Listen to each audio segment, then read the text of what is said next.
Hello there and welcome back. So in this video we are going to explore the first drop-down tool category, where we have two different tools like the Move tool and the Scale tool. So each tool here has a unique keyboard shortcut that you should definitely remember, because that can save you a lot of time later when working on a project. Move tool has a shortcut of V, while the Scale tool has a shortcut of K, or a key. So basically we don't need to manually drag our cursor to select each one of those tools. We can just use those shortcuts like the V or K. So as you can see, whenever I press V or K, that icon here in this first drop down will immediately change. Okay? So with the V keyboard shortcut we can select the Move tool, and with the K we can select the Scale tool. So the first Move tool is one of the most used tools in Figma, because it allows you to move various different objects and elements within the canvas. And not just single elements, but other things like a group of elements, frames and components, which we're going to also cover later in this course.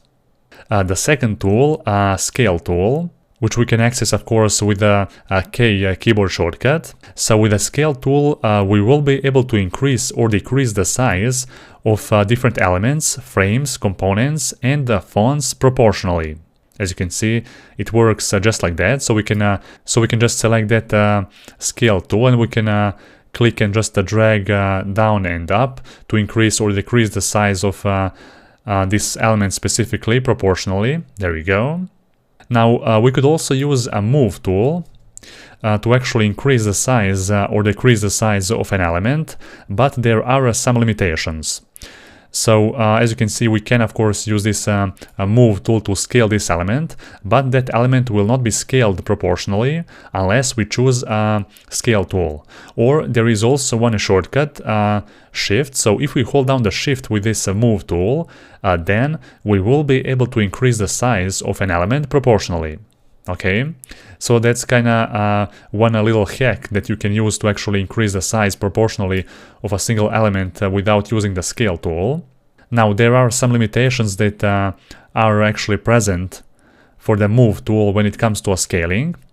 So for example, I'm going to just here type some text, and we're going to explore this text tool a little bit later. For now I'm going to type here just my name.